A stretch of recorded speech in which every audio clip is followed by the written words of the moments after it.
میرے دوستو، بعض اوقات انسان بڑی اچھی زندگی گزار رہا ہوتا ہے، اس کے حالات بڑے اچھے چل رہے ہوتے ہیں، وہ اپنی زندگی میں مگن ہوتا ہے، مست ہوتا ہے، لیکن اچانک اس کے اوپر ایسے حالات آ جاتے ہیں کہ اس کے راستے بند ہو جاتے ہیں۔ اسے یوں لگتا ہے جیسے کسی نے اس سے خوشیوں کو چھین لیا ہے، اسے یوں لگتا ہے جیسے کسی نے کوئی دیوار کھڑی کر دی ہے جس کے پار جانے کا اس کو کوئی راستہ نظر نہیں آتا۔ میرے دوستو، تو یاد رکھیں کہ یہ تمام حالات جب انسان پہ آتے ہیں تو انسان اس پہ ڈٹا رہتا ہے اور وہ اللہ تبارک و تعالیٰ کی طرف سے اس آزمائش پر صبر کرتا ہے۔ وہ بے صبری کا مظاہرہ نہیں کرتا، وہ یہی ذہن میں رکھتا ہے کہ یہ حالات اللہ کی طرف سے آئے ہیں اور اللہ ہی ان کو دور فرمائیں گے۔ تو جب اس طرح وہ ان حالات پہ جمع رہتا ہے اور صبر کا دامن نہیں چھوڑتا تو آہستہ آہستہ اللہ تبارک و تعالیٰ ان کے حالات کو بہتر فرما دیتے ہیں۔ یہ اللہ کی طرف سے آزمائش ہوتی ہے، امتحان ہوتا ہے جو بعض اوقات بندے کے اوپر آ جاتا ہے، اور اللہ اپنے بندے کو دیکھنا چاہتے ہیں کہ ان حالات میں،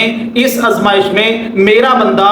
میری آزمائش پہ پورا اترتا ہے یا نہیں۔ تو یاد رکھیں جب اس طرح کے حالات آ جائیں، اگر آپ کے اوپر یہ حالات اللہ کی طرف سے ختم ہونے والے ہیں تو چند نشانیاں آپ کو نظر آنی شروع ہو جائیں گی، یعنی اللہ آپ کو چند نشانیاں دکھائیں گے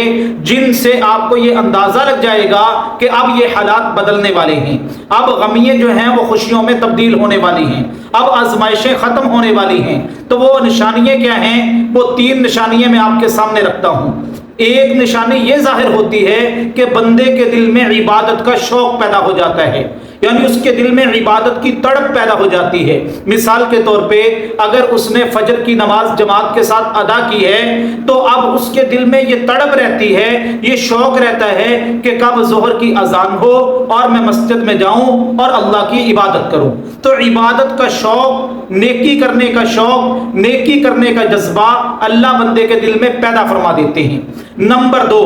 اللہ کی محبت انسان کے دل میں پیدا ہو جاتی ہے، اللہ پر یقین بندے کے دل میں آ جاتا ہے، بندے کے دل میں یہی خیال آتا ہے کہ یہ جو حالات میرے اوپر آئے ہیں یہ میرے اللہ کی طرف سے آئے ہیں، اور اللہ ہی حالات لے کے آتے ہیں اور اللہ ہی حالات کو دور کرتے ہیں، اور جب اللہ چاہیں گے میرے اوپر سے ان حالات کو دور فرما دیں گے۔ تو اللہ پر یقین انسان کا مضبوط ہو جاتا ہے۔ میرے دوستو، یہ دوسری نشانی ظاہر ہوتی ہے۔ اور تیسری نشانی یہ ہے کہ جب بندے کو